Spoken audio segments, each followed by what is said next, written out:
Hey guys, so today you and I are going to talk about asking people to quit. So let's get into it.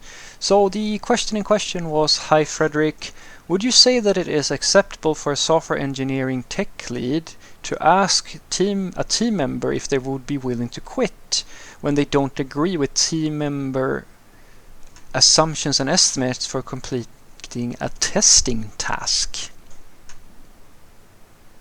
That seemed awfully specific. I would say that I don't know what your labor laws are or so forth in what region you're living, but I'm not even sure about my labor laws. I have never been in a situation where I've had to ask one of my coworkers if they're willing to quit over something. I have made recommendations. This is what I usually tell people. It also that's a very dangerous thing as well, as you can imagine. It comes down to your how comfortable are you talking to your higher manager, your line manager, whatever you might have, right? Or what your position is within the company. So what I usually say is that the only time you will hear me recommend that an individual be, I'm not saying fired, because it's very rare that I find myself in a position where I make that recommendation. It's more a question of I try to approach it from a slightly different angle, because I don't want to be the judge, jury, and executioner of somebody's fate when that's not strictly necessary. I do the same thing when I do interviews, where I don't assume that I know what my manager is thinking, and I don't assume that I know what the company needs. So when I do an estimation of somebody's skill level in an interview, what I usually try to do is to get a range, like a gauge for roughly where are they in terms of skill. It's very rare that I go and say, I don't think you should hire this individual. I phrase it differently, and I say this person is at about this skill level and will probably need these circumstances to succeed. If we can provide those circumstances, go ahead and hire them. Otherwise, it might not be a good idea. That's sort of the thing I'm going for, because I don't want to say, don't hire this person because they're a junior or a bad senior or something like that. It comes down to understanding that people will succeed under different circumstances, and if you have those circumstances within the company or a team or so forth, then this is a good fit, otherwise not.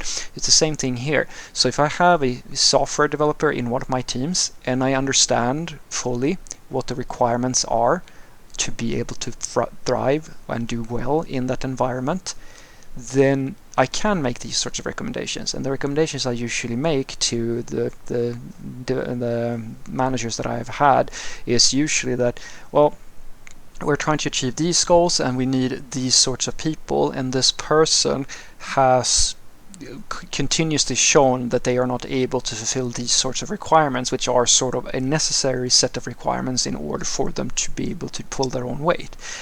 Because one of the things that I have in most of my teams, or basically all of them, is that I have a few key values that I try to follow, which are just my own values. And one of them is let's just go through them. So I talk about over communication. The reason behind that is because if you're not communicating with your coworkers and aligning on when you're doing investments or like making changes to the code or things like that, it's very easy for you to get frustrated with each other, and it's also very difficult to build a sensation of team ownership or collaboration, which means that we create these lone wolves types of characters, which is not a good it's not good for the overall health of the team. That leads us to trust, because through communication you can go and start building a sensation of trust to each other, because without any communication it's very difficult to build any type of meaningful team relationships.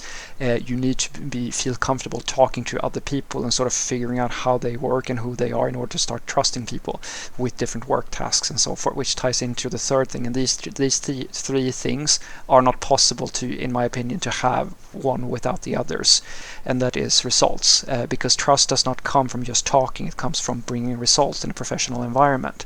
And so if you are able to communicate with all your team members in an effective manner, you're able to trust them and you're able to produce results, all these things tied together, that is what I argue leads to fulfillment.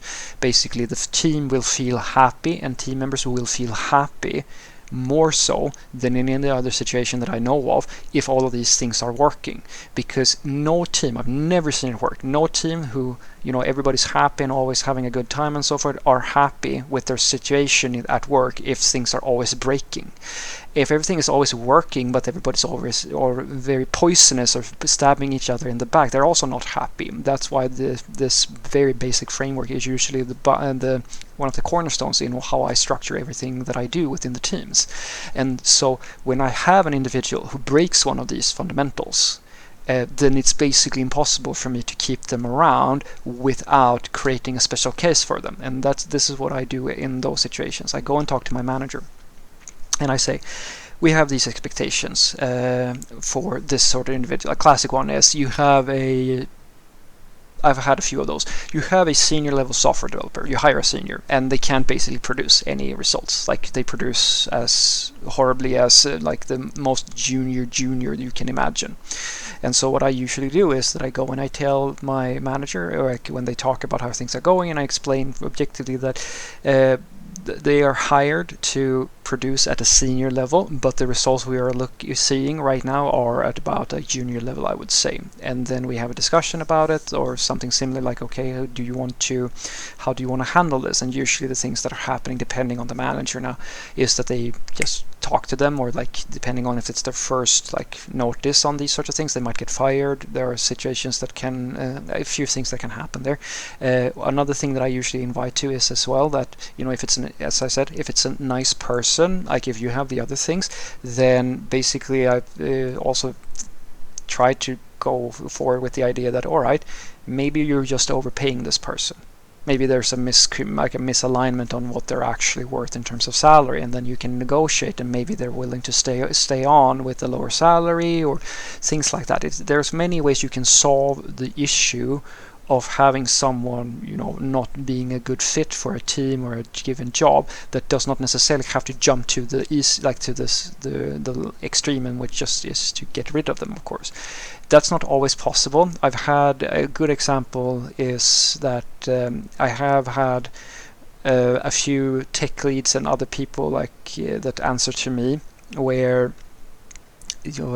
I've had the problem where I've explained to the line manager that I can't keep this senior or this tech lead around, like I can't keep them in the team.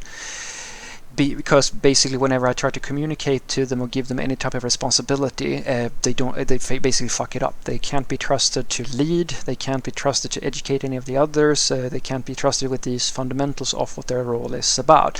And it's the same thing with some software developers. If you can never ship any code without enormous amounts of help or like so forth and so forth, then you can keep, as I said, you can always say, well, we can just keep them around. It's just that if you want them to stick around, there's going to be a bit of a burden, and other people will have to pick up the slack, which is a feasible strategy. Don't get me wrong. This is how it usually works with juniors. If you have a junior developer, in many cases, the main thing to get that situation to work is just to make everybody very aware of that this is a person you have to have lower expectations on within the team, and you have to sort of make room for them to grow. And that's a situation that you can accommodate for seniors or, like as I said, bad tech leads, etc. It's just basic education, right? You can make that investment. And as I've said to my managers every single time when it comes to these discussions, it's up to you to decide if that's an investment you want, or if you want us to have more traction. Because as I've tell people, usually you can't scale talent. So if you want really quick results and you want things to move really, really quickly, then there's no way to solve this problem without replacing the individual, because they can't just magically become someone who's just more productive or better at their job. If they were better, they would become better very quickly. I mean, it's sad to say, but it's the same thing with sports guys. If your sports team needs to have very rapid results, it's usually not feasible to train someone who's underperforming in the team, because training and practice, it takes time. Not always, but in many cases it can take some time. You can give them a shot, but at some point you're just going to have to say, yeah, we're going to have to look for someone who is performing at a higher level. And that goes for IT teams as well. So what I want you to take away from this is that I would never really recommend you to say that someone should quit their job, or like in an open type of discussion like that, because as I said, it will just come off as hostile and like a bad work culture type of thing and so forth. And you don't really need to do these sort of things on average if you know what you're doing. If you have an issue with a team member or someone who isn't really performing and so forth, I much more recommend that you go and talk to the manager and sort of explain the situation. As I've said, I've been a tech lead in many times now, and like a technical product manager and like architect and staff engineer and like all of these different things, right? So I've had different levels of influence over other software developers, and of course I'm also been a software developer where I have no influence. I just write the code, right? And so what I usually say is that, at least from my perspective, it's better for you to just to use non-hostile communication and explain the situation without putting it on, trying to pinpoint where the specific issue is. And that basically means that you simply present the situation as it is, or rather as you see it. And in many cases, just saying that this person is here to be a senior or a junior, like they're supposed to be this thing, these are the expectations we have on this individual, and their results are at this level. In other words, there's a misalignment between what we need from them and what they're able to give us. And then you talk about, okay, how can you rectify that situation? That's the good starting point for any conversation which involves, team members or, underlings or like people who work for you or so forth, co-workers, rather than just going to, they are incompetent, let's fire them. That might absolutely be a feasible way to resolve the situation, but there are a few things you should try out before you go down that route, and especially when you communicate, because if you're one of those people who seem very eager to just tell everybody else that they're bad, or like you want to fire people left and right, well, at some point someone might just notice that, you're always the one who's reporting everybody else. Maybe you're the problem. So think about how you communicate. Have a great day.